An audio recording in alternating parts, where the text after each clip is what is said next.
Yes, I need to breathe. It's a spiritual Fredericka, exercise. Let me breathe on this one. But then, sometimes fasting brings what? Cholesterol. I'm not saying it brings, but then it's linked to cholesterol, blood cholesterol, because of the fasting hours. Okay. So some pastors fast a lot. So when they come, the cholesterol is way, way high. I said, Pastor, you can't continue to be fasting. If God says you should fast for 30 days, so 30 days straight. You're telling him you shouldn't fast. There are reserves that propel you through the fasting. Okay. Now, when I was saying something in the beginning, that when your liver is supposed to break down fat, also produce glucose for you, and it has bile acid that works on cholesterol. When you have not eaten for a long time, the liver, instead of producing glucose, the glucose is finished. The glucose stores in your muscles are finished. So the liver will then produce a lot of cholesterol and convert it into sugar for you. The Spotlight Show. Welcome to the Spotlight Show, viewers and listeners. With me here, I have a very fine, good-looking lady who is a dietitian who is going to give us so much insight on our health. Health is wealth. So you know how I do it. I normally love to let my guests introduce themselves. So let's go. Hi, Daniela. Hi, Fredericka. Good to have you on the Spotlight Show. Good to see you too. So tell us more. Who is Fredericka? Okay, so Fredericka is the finest dietitian in the whole of Ghana and beyond. And she's a women's health dietitian. I usually work with women in terms of health and nutrition, the food that you have to eat to make you healthy. So that's what I do. That's what you do. Yes. Okay. So, with the Spotlight Show, we like to just ease up a little bit after our introduction, a game segment. So I want us to roll. So with you, since you're a dietitian, when you roll the dice, per our values, we have inspiration, we have faith, we have purpose, we have excellence, we have integrity, we have hope. And I think I've mentioned purpose already. Yes. So there are 6. So when you roll the dice, what you get, you give us one healthy meal, one healthy fruit or vegetable. That starts with the word. All right. Sure. Are you ready? I am. Viewers and listeners, Fredericka is about rolling the dice. And let's get it rolling. There you go. Oh, viewers and listeners, Fredericka had a 5. So 5 with the values of the Spotlight Show is purpose. This means so much to me, purpose. I really, really love it. So a fruit, a vegetable that starts with P. So pawpaw, which is a fruit, and pawpaw is so nutritious. The nutrient in pawpaw is rich in vitamin C, which helps with wound healing.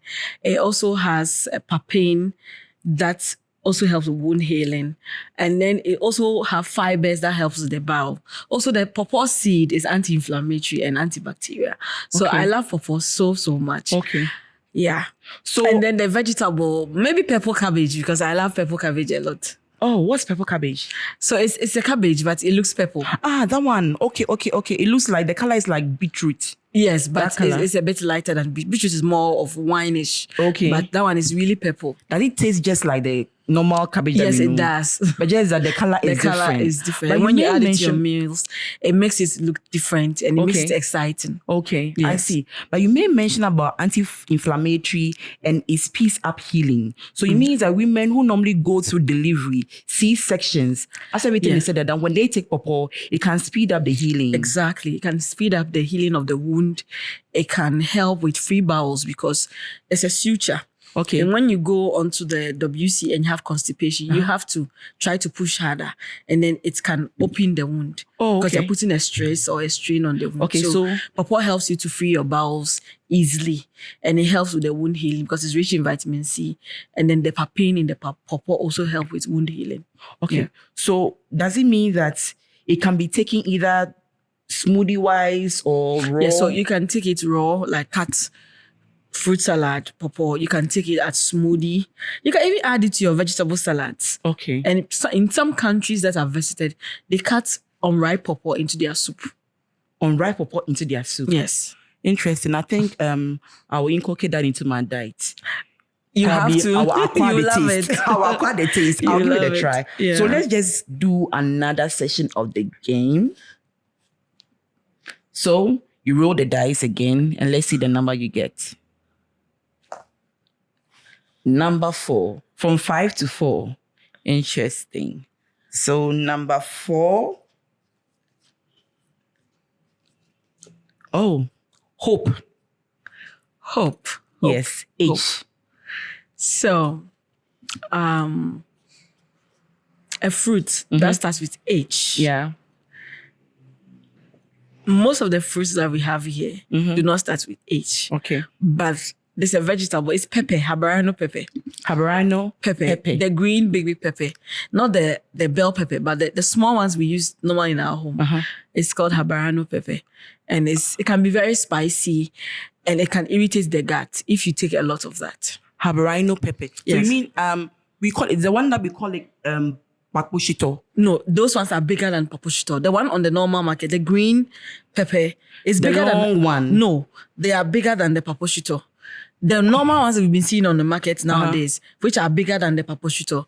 Yeah. Oh, I see. I'll go and look it out. Yeah. Good to So know. we have the normal conventional red, the ones that we use for soup and stew. And then we have the green type of, the red type, we have its green type.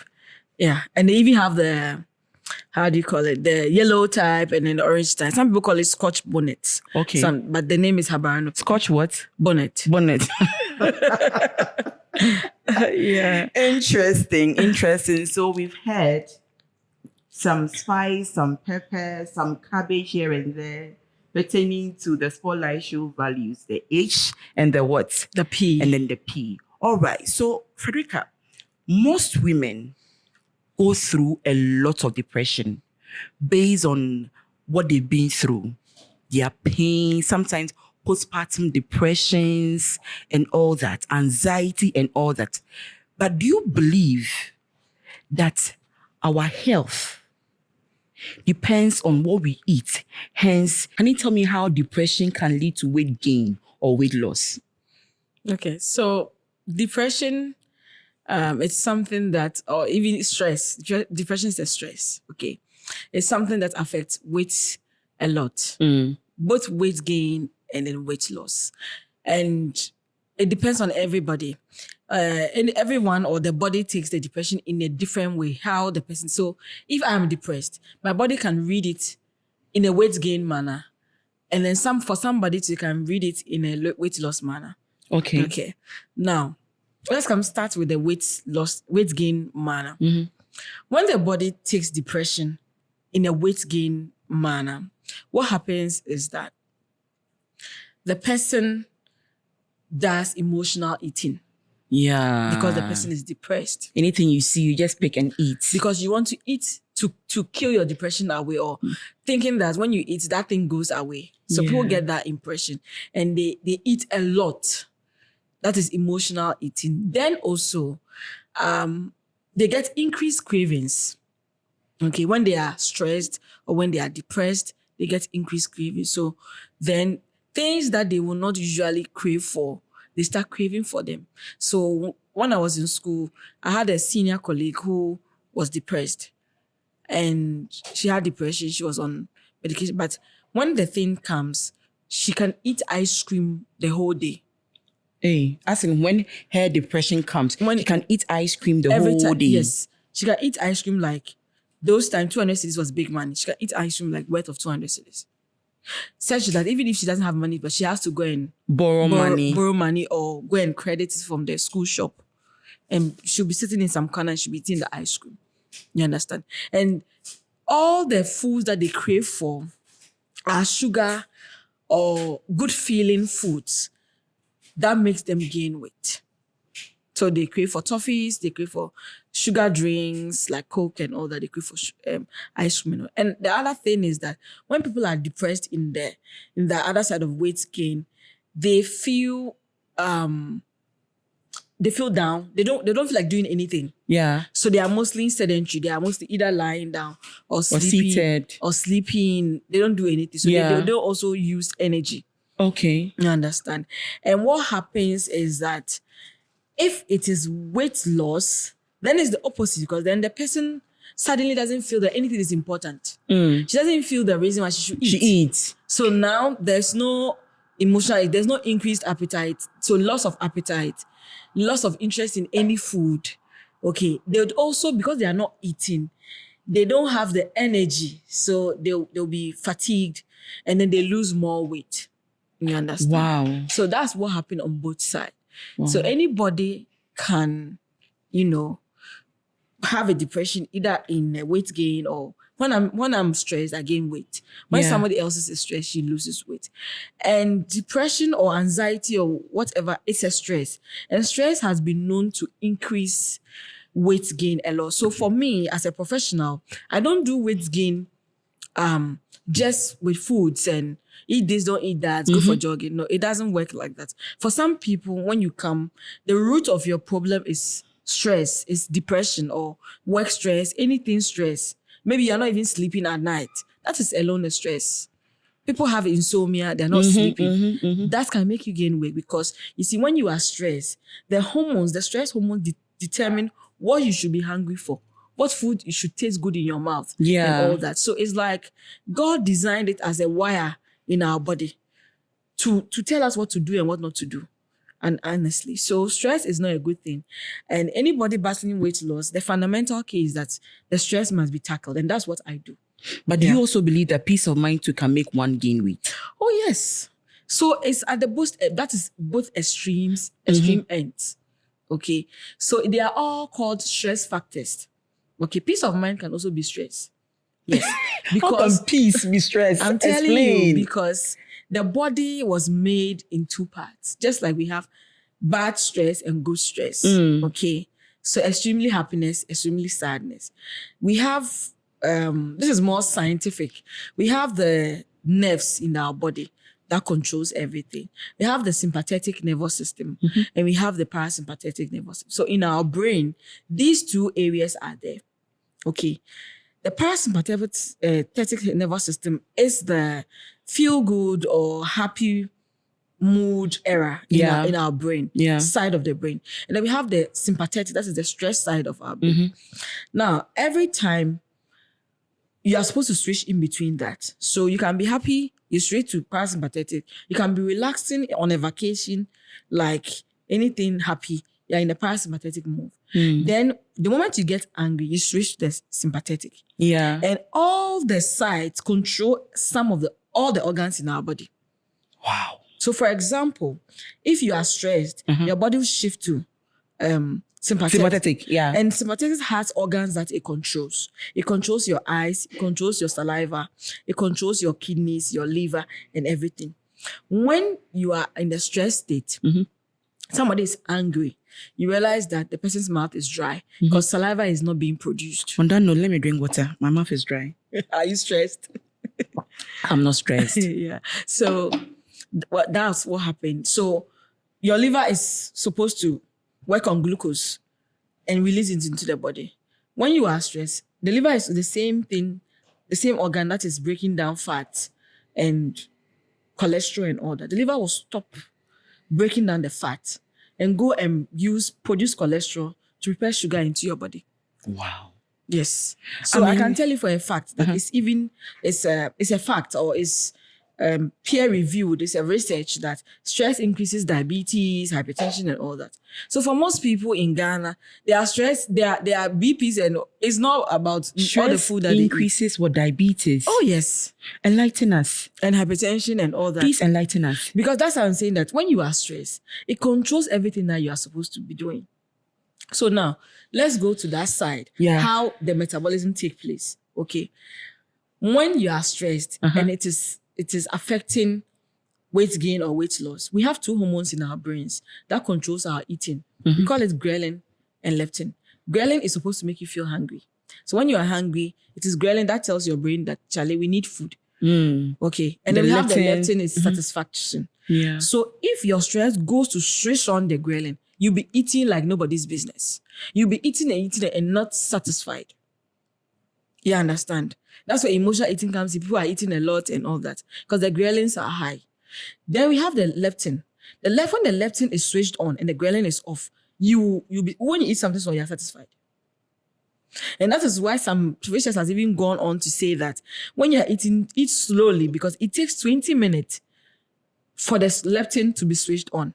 So if you want to lose weight, you eat slowly. By the time you get to the middle of the food, with that long time, the leptin will come on and you're full. And you are full. Yes. So those who eat faster, you tend to even eat more. So it's a ghrelin that is working. That is working, yes. But when you eat slowly, the leptin will come and reach you and then it will stop it.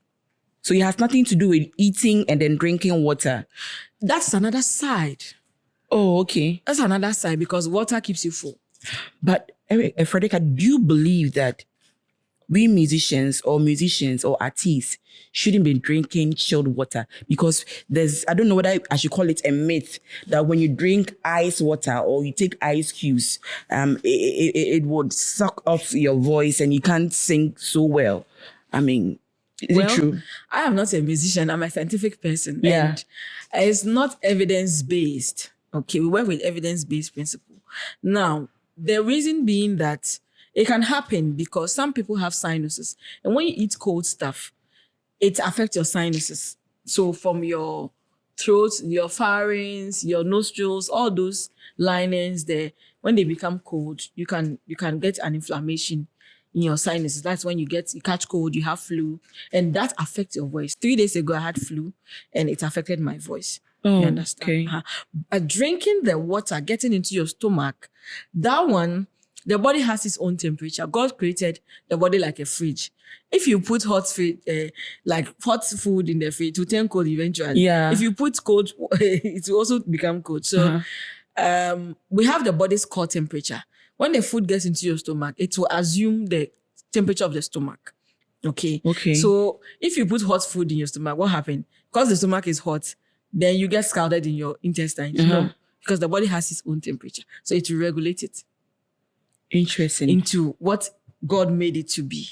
Okay, so you're saying that is not scientifically proving that but ice there water may be some people when they drink, because they are prone to sinuses or cold or flu, then it can affect their voice. So here's the case that the musician or the artist or whoever should know him or herself. Exactly. To determine, to know that when I take this, it will affect my sinuses. Hence, I shouldn't take chilled water. Because I get sinuses a lot. So if I was a musician, I wouldn't dare be drinking a lot of cold water. Yeah. Because once I get my inflammation, my sinus inflammation, then my voice goes off completely. Okay. So an hour or two to a production, music production, do you think the person should eat within 30 minutes or an hour or two, or after a production? So it depends, but I would say that the production requires energy. Hence, you need energy. It's just like those who are going to play football. There are sports dietitians. I have a friend who's a sports. You prep them, okay? Even 3 days of a week before the match. So the energy they display on the field is not this morning's food. It's 1 week, they do carbohydrate loading. So if you are a musician, you come on stage, you are shouting, it's energy. You are kneeling, you are ministering and all that. It's energy. And so you need to eat. Yeah. But you can eat an hour before the production or 2 hours before. Yeah. That is when the energy has been released. If you eat quite close to the time, in your shouting and singing, you can reflux the food. And it may not be helpful to you. Some people, when you are just saying the tune loud, you reflux and can even pass through your nose and all that. Especially when you eat soupy stuff or oily stuff. That takes longer time to digest. So you should eat about 2 hours before the concert so that you can have the energy. Nevertheless, if you are a type of person who fasts before, some of the musicians are ministers, they are pastors, they want to fast. That is your own thing, but if your sugars are low, you can go on hypo on stage as well. Please, let's talk more about it. Some of our pastors, they are fasting, okay? And then they are still ministering. They have to go here and there to do programs and all that. Yeah. So so fasting against diet. Let's talk about fasting against dieting. So when it comes to our ministers. I've had quite a lot of ministers coming to me with cholesterol problems because of the fasting. And then when they come, I tell them point blank. I need to breathe. It's a spiritual Fredericka, exercise. let me breathe on this one. But then sometimes fasting brings what? Cholesterol. I'm not saying it brings, but then it's linked to cholesterol, blood cholesterol, because of the fasting hours. Okay. So some pastors fast a lot. So when they come, the cholesterol is way, way high. I said, Pastor, you can't continue to be fasting. If God says you should fast for 30 days, so 30 days straight. You're so telling him you shouldn't fast. There are reserves that propel you through the fasting. Okay. Now, when I was saying something in the beginning, that when your liver is supposed to break down fat, also produce glucose for you, and it has bile acid that works on cholesterol. When you have not eaten for a long time, the liver, instead of producing glucose, the glucose is finished. The glucose stores in your muscles are finished. So the liver will then produce a lot of cholesterol and convert it into sugar for you, so that you can be able to use the glucose to minister and talk. Okay, so it makes the liver produce a lot of cholesterol in that moment. Then when you finish, you go and eat, you break your fast with heavy, food, a lot of food and all Maybe that. fruits. What about fruits? No, so we'll come there. So there's sugar already produced. Now, because the cholesterol was produced, some was left. So every day you're fasting, it keeps piling up. So by over 3 months or 4 months, your cholesterol has gone up in the blood, because not all was used. So if you go beyond this, like dry fasting for 21 days and all, that is when you lose the weight, because then it moves beyond that, the cholesterol and the fat levels, and go into your muscles. So now the liver starts using your proteins to produce glucose for you. That's when people will lose weight and go into bones. So there's a way to go about it. But this one is a bit dicey, because it's a spiritual exercise also. So, they have a way of doing it. And some of them, when they come, I advise them as to what to do. You can do fruit fasting, you can do tea fasting. Let the body assume that something is coming in from time to time, and all that. So there are ways to go about it. You can do vegetable juicing, fasting, and all that, And some people want to do just dry. You be standing on the pulpit, and then you have a hypo, and then you collapse, or you start sweating. Then they have to pull you behind the stage and go and give you malt. You spoil your case, cry. Wait, so when you start sweating, or you get into hypoglycemia, so you realize that you start sweating profusely and you're shaking. You are shaking. That's when you probably start thinking that the anointing is flowing. I could have seen it for ambulance. Wow. Oh yeah. So in as much as we are doing a spiritual exercise, we also have to have a way of going about it. So it means that ministers, songs. Look, I was telling one of the ministers in the dressing room that, for me, I'm not a dietitian because I saw people being a dietitian. I want to be a dietitian. Yeah. Right from my childhood, I knew I wanted to be a dietitian. It's my calling, it's my ministry. And I tell my patients who come to me is that if you are not a good Christian, you can't do diet. Hold on to that thought. Yeah. If you're not a good Christian, you can't do that. diet. Any Christian who eats junk is not a Christian. I'm telling you. I'll say it here now. Because you see, it is something that God has said we should do. We should eat healthy. It's in the Bible, Genesis 29.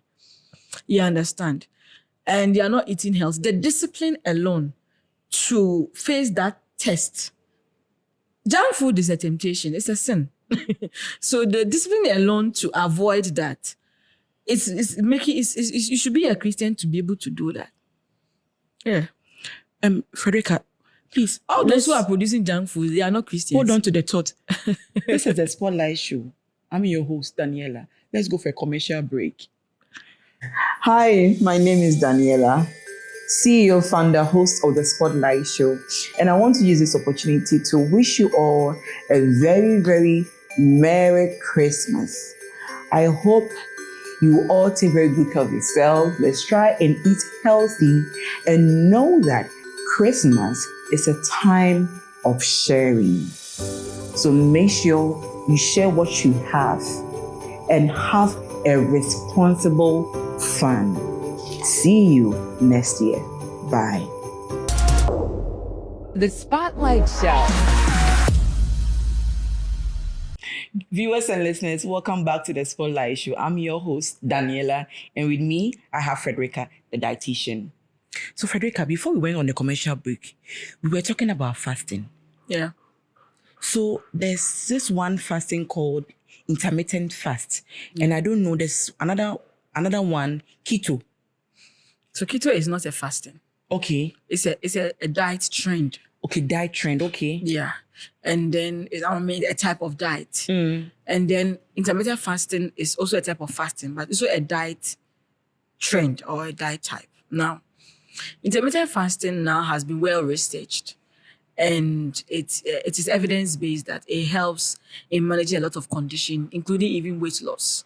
Okay, because obesity has been linked to chronic diseases like diabetes, hypertension, and other cardiovascular conditions.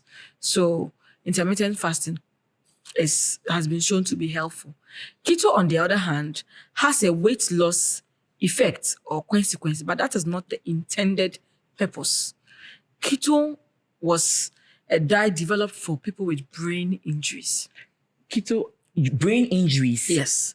And then the side effect is that you lose the weight. But one, is not sustainable. And two, when the ketones become too much, it can cause problems for you. Okay, Keto is for those with brain injuries. Yes. It's not just for the ordinary people. Yes. So if you want to use it as a weight loss measure, then it has to be just within a few weeks, probably 2 weeks, 3 weeks, for a short term something. Maybe you are going to get married in the next 2 weeks and you want to lose that weight. That's fine. But you can't be on keto for a long time. It's not sustainable. Okay. Keto diet, it's designed for people with brain injuries. Okay, brain injuries, because the brain's preferred source of energy is glucose. That is carbohydrate, sugar. When you give the brain sugar, when you eat sugar, the brain takes about 80% of the sugar that you eat to work faster for you. Now, when somebody has a brain injury, either epilepsy, either, how do we call it? Brain surgery or all that. We want the brain to rest. So you don't give glucose, you give ketones, you give fat, high fat, that will be converted into ketones. And then ketones will be used by the brain.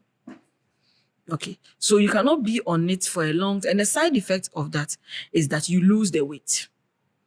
You lose, that's the byproduct of the ketones makes you lose weight. But then if you are not having any of those challenges and then you use it for a long time, then it can actually make you sick. You can have ketoacidosis that can make you collapse and fall sick. You can have a fruity smell. So when you speak, your mouth smells like rotten fruit and all that. So if you want to lose weight, the best thing is to have a healthy, balanced diet that has half of a plate vegetables. So we call it quarter, half. Half of your plate should be vegetables, quarter should be carbohydrates, and quarter should be proteins. That is a well, healthy, balanced diet. If you do that, you don't have any effort. Effortlessly, you lose the weight. Effortlessly, you maintain your weight that you will not even gain weight. But Ghanaians, we eat too much. So we are not able to follow that. So you see, with spiritual emphasis week and months or years, Muslims do their fasting. Yes. Christians also do some fasting. Yeah. So can we compare the two? So the Muslim fasting is more of an intermittent fasting. Oh, okay. Yes, because they eat for a certain period, and then they don't eat for 24 hours. They eat for 12 hours. They don't eat for 12 hours. That's intermittent fasting.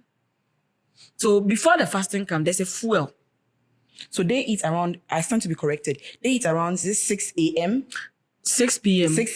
After 6, after their last prayer. So let's say 7 to 4 a.m. Okay. At dawn. After 4 a.m., you don't eat again till 6 p.m. or 7 p.m. in the evening. So that dawn eating, throughout the night eating, fuels the fasting during the day. But we do from 6 or dawn till 6 p.m. We do breaking of fast, we pray, we do church. By the time we are closing, it's like 8, 9. Then you go and eat something small, then you sleep. Then the next morning, you are starting again. So you are saying that the way that Christians do their fasting is not as healthy as the Muslims. You know, when it goes on for a long time, if it's 1 day fasting, it's okay. But if it continues for 21 days, 30 days, some people even do fasting for 100 days and all that. Fasting is healthy, actually, because so many studies have shown that it's healthy. But some people do it more often than not. And that causes issues and problems for them. But you also made a point that when you control your diet, you hear well from God. Yes, you controlling your diet is not about fasting. Okay. Controlling your diet is more about what you eat. Okay? What you eat. God in the Bible said that we should use plants and herbs as our meat, as our food. You understand? Yeah. Are you eating plants and herbs? You are not. You are eating processed foods. Okay. When you are eating close to nature, raw whole grains, vegetables, fruits, and all that, it lightens your spirit because there are agents in the food. Apart from the nutrients that we see, we have photoactive compounds, we have bioactive compounds. These are all hidden gems that God has placed in the food that we don't see it. And they go a long way. So people who really do more plant-based, more vegetables and all that. So there's a group that is called Eden or Garden, which do plant-based, more plant-based, reduction of meat and animal products and all that. And you could, if you do it, you could see that your spirit levels up. You can hear God more. So that is a spiritual exercise. There are vegetarians who are spiritual vegetarians who do, and when you go to the other religions like Hinduism and all that, they do those things, and their level in the spirit ascends. That's because they're eating well. Yes, so they are eating healthy, more plants, more whole grains, more. But if you are eating junk food, that's not a help. But God, in the fact, did not even instruct you to eat those food. But God says He has blessed everything and we should eat it all. But processed food, God didn't make it. But the processed food were made out of those things that God created. So the person has adulterated what has been done. So you cannot use color and add water and add sugar and put in a bottle that it is orange juice. No, God didn't create orange juice like that. Ah, wait. You understand? These are man-made. These are man-made. And these are foods that causes you to sin because gluttony is a sin.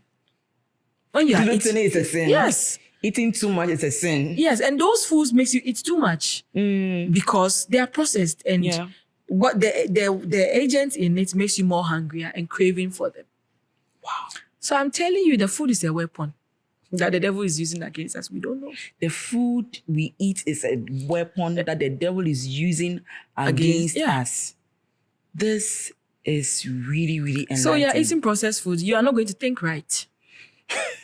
Wow. So imagine you're a leader. You're eating processed food. You're not going to think right because there's no nutrient in it. It's just sugar. You don't think right. You don't make right decisions for your group, for your nation, for... So the nutrition is fundamental. Assuming you are a pregnant woman, you're eating junk, you're giving birth to a crazy person because the baby is taking the nutrients. It turns out that the brain is not working. So you see what we are bringing it. So it's fundamental. Fundamental. Instead of breastfeeding your baby, you are giving formula foods. So we have just delved into fertility. So you think diet affects fertility? Women who are trusting God for a child or for children, do you think their diet also affect their fertility? Daniela, I don't think. It's a fact. Wow. It is evidence-based. And I have handled people who were looking for fertility and with a change of diet, they have gotten pregnant. Please tell us more.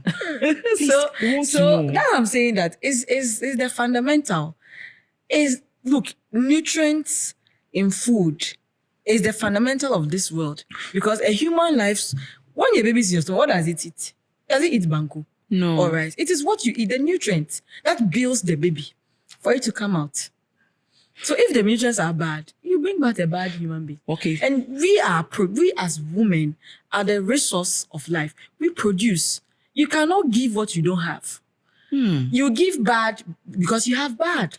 You give good because you have good. So right from manufacturer settings, look, what you feed your girl child is going to manifest in her menses and her delivery, her child delivery. So it's fundamental. It's fundamental because if you give your child unhealthy food and it's a girl child, it's a boy child, the quality of sperm produced will not be quality. The child's menses stress, like I've had children who have PCOS, hormonal imbalance. Children who have PCOS? Oh, yes. Children? Yes. 12 years, 16 years, 14 years. So because of diet? Yes, because the fundamental was wrong. So this topic, we can go 2 hours on that. So what you even feed your child will determine when the person will start the puberty. What you feed the child will determine when the child will start puberty. Yes. It will determine So your child how the function of the child's brain brains. development, everything. So you listen to some other school of thought and other faith-based, and they're saying that the woman is a god, or that's what some people say. You understand? Because God created us in a unique way. We are the fundamental of life. We do any. So that's why I'm inspired to do what I'm doing with women, because women go through a lot, and there's a lot of expectation from us that we have to do it.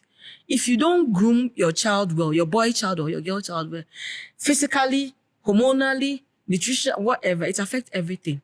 How he thinks, even when he marries, even your child to become a good husband is because of what you put into him. Apart from behavior wise, nutrition counts. So it's not all about spirituality. No. It's not all about. You pray, and you're giving your child junk food. Your child's brain is damaged. But Fredericka, sometimes, mothers are tired. Mothers are the ones taking care of their children. Or let me not just say mothers, because fathers too are doing a good job. They are taking care of their children, but sometimes juggling between work, home. So maybe you pick them from, let's just buy this junk food. Let us buy this. Let us buy that. Fast food. Because, they are tired. How do parents who are very, very busy with their careers and businesses take good care of their children when it comes to this health thing you're talking about? Okay. So, we are Christians, and we have core pillars. Mm-hmm. We have purpose. Yes, purpose, yeah. Purpose is some sort of like your objective, your goal. Mm-hmm. We have excellence. And these are the two things that I know what I want to achieve. So whatever that it takes for me to do that, I am not tired. Because it is planning. It is planning. You go to a supermarket, you buy junk food, canned foods and all that. What stops you from buying healthy food? It's not the same market you are going. What stops you from buying fruits and vegetables? So it's the intentionality of what you want to achieve. It's the intentionality. The same way you want to go to heaven. That's why I say, if you're not a Christian, you can't eat healthy. The same way you want to go to heaven is the same way you have to eat healthy to achieve the things that you want to achieve. It's the intentionality. So you are not tired. I'm in traffic. I'm going to pick my kids from school. I'm in a hurry. And you think that fast food is the fastest. But banana and granules is the fastest. Oranges and apples are faster. Pawpaw, mango is easier than even going to queue in a fast food joint and buying junk food for my children. So in our world, what we perceive as convenience and all that are really not what it is. Some people have sat down somewhere, they are making money off us, and there are systems. There are systems beyond the systems that we know. So as a Christian, the principles are in the Bible, and you have to go according to that. And so as a mother, I will not buy junk food in my pantry for you to get something to eat. I'm buying healthy groceries, and that's what we are eating. Fredericka, it's Christmas, and there will be a lot of baking. Yes. There'll be a lot of buying here and there, gifting. So what healthy food can we inculcate into our diet in this festive season? So it's Christmas. Christmas, we are Christians, but most of the things that we eat were infiltrated from the Western. As Africans, we had our own food. You understand? I'm not saying don't eat your jollof. Salad can be part of Christmas. You understand? But pastries and all those things, cut them out. You can have like salad. So children do not like salad because they were not trained with salad. Wow, yeah, it's true. My son chews carrots and cucumbers like nobody's business. Yeah, that's what I'm saying. That it's the fundamental. Christmas, look for healthier sweets. You can do something with honey. You can do something with date. You can do something with dairy milk, yogurt, and all that. You can blend fruits and make it popsicles, ice cream. Yeah. You understand? Yeah, There I are do that. so many things to do on Christmas. So you don't necessarily need those foods. You can bake banana bread with nuts in there. You can use oats, raw oats, blend banana, mix it with it, add your egg. You bake it, you drizzle honey on it. You are good to go. You understand? There's so many healthy options. And me, Christmas, when I'm gifting people, mostly I gift raw foods. So a basket of fruits and vegetables, a box of protein. So eggs, fish, meat, in a box with packaged fruits, packaged vegetables, even local groceries, yam, contomere, garden eggs, groundnut paste, and all that. These are the things you'll be gifting, not cakes and pastries and all that. Oh, It's Christmas. I don't do such gifts. Or Let's I'll eat try healthy. and get maybe healthy teas, brown sugar, all those, something close to Is healthy. this brown sugar really brown sugar and healthy? So brown sugar is not the We're making a normal fuss ones. about brown sugar. Meanwhile, the Yeah. brown sugar is the same sugar. Sugar that people have colored. So these are examples. People do healthy hampers to buy, to sell. So there are so many things that you can gift. You don't necessarily have to go and give the person a soft drink or anything. I have people who know that I'm a dietitian. And Christmas, they gift me healthy things. They gift me goat. They gift me garden eggs. I'll Yam. give to go to key. They gift me groundnut paste, groceries, fresh tomatoes, peppers, onions, and Yeah, all that, yeah. contomere and all that. These are all nice Hey, Christmas gifts. in You don't Ghana, have to give me. Come and give somebody consumer on Christmas Oh, Day. me, I do gift people like that. Tom Brown. People have gifted me Tom Brown. I have brands that I used to work with. They do Tom Brown. They give me ginger powder, natural spices, and all that. These are all Christmas things you can give out. Package it in a hamper nicely and go and give fruit baskets. I used to Yeah. do fruit baskets for people during Christmas time.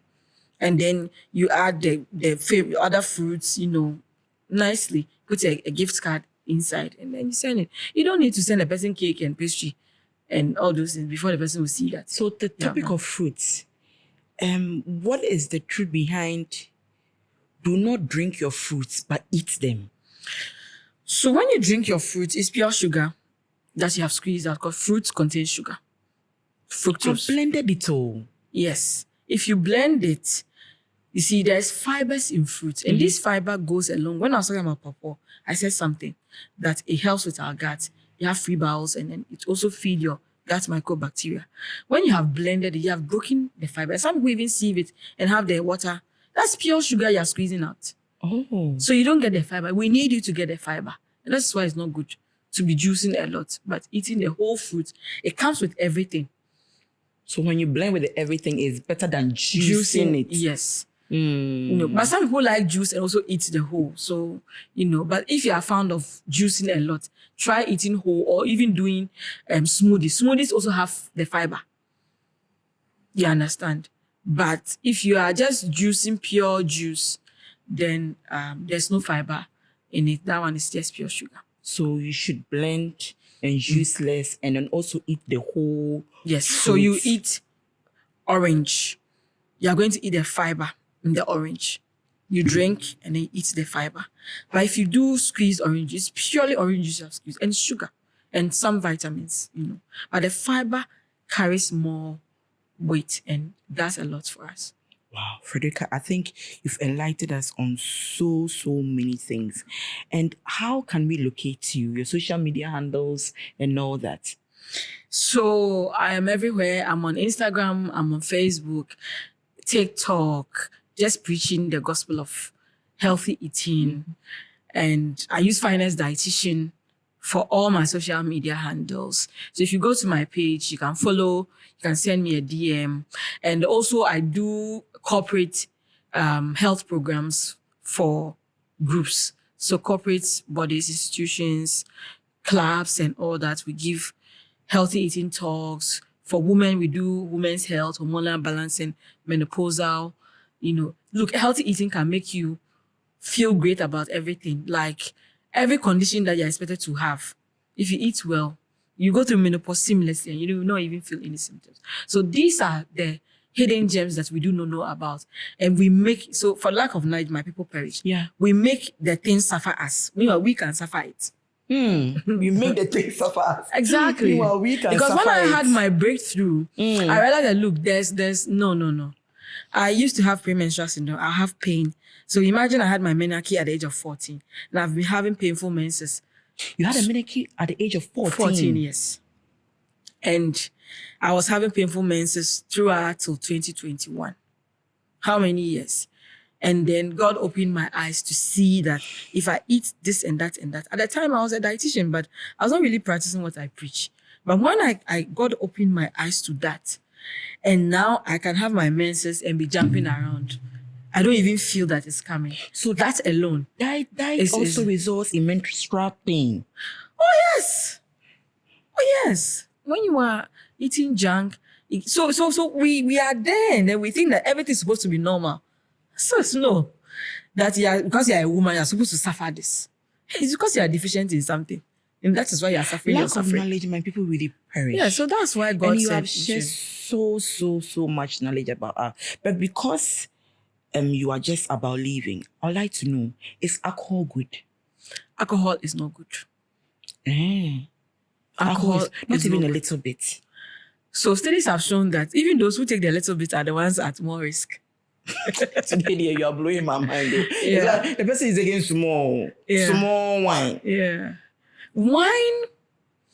So red wine, they have a nutrient in it called resveratrol. So wine produced organically, they have a bioactive compound called resveratrol that protects the heart. And so it's very, very good. But if you take other alcohols that are laboratory made, then you're in trouble. So alcohol is not good. Alcohol doesn't really help. It worsens your case.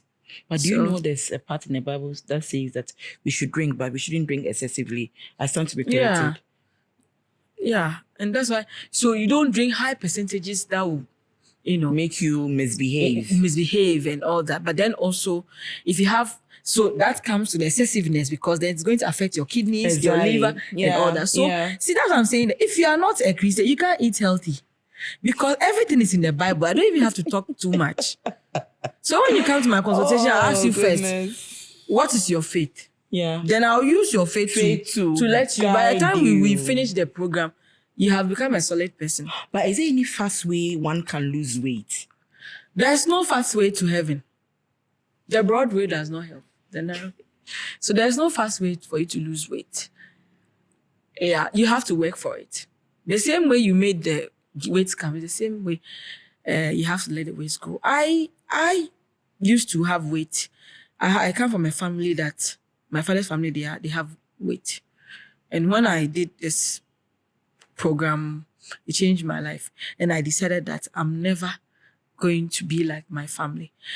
And all that they say is that, oh, our family, we are big. We are like that. No, your family, you are big because it's the same tradition. Your grandparent handed it over to your parent. The same food we are cooking. And that's why we are like that. When I changed, I'm not big. Yeah. Like my aunties. Yeah. Yeah.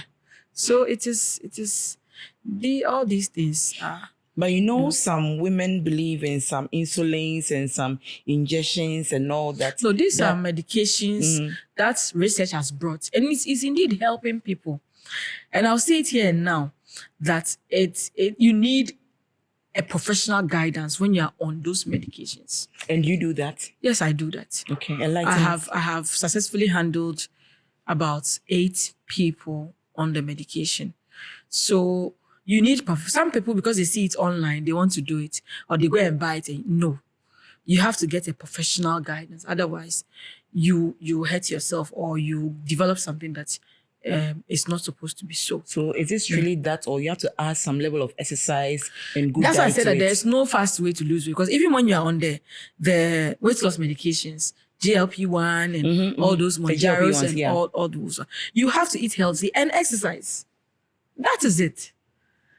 Anywhere, I have, by God's grace, been able to train in America on these medications, and it goes with your diet and your look. If you don't eat well on GLP-1, you will vomit, you will feel nauseous, you become weak.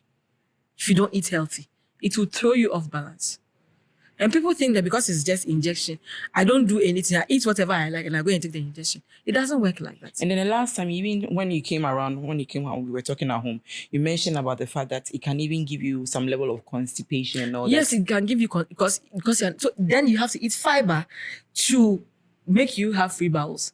It's because you don't eat fiber that the medication can constipate you. So there are so many side effects that are easily doable. But because people don't consult professionals, they are finding themselves wanting. Consult professionals, and we already have one here. Yeah. And she's mentioned all her social media handles, and you know where to find her. Health is wealth. Let's take good care of ourselves. This is the Spotlight Show. And Fredericka, it was such a blessing. In fact, today, I think I've opened my mouth so wide. It's been such a blessing having you on the Spotlight Show. And I believe we'll talk more. Thank you for having me. Sure. Thank you so much for watching. Bye.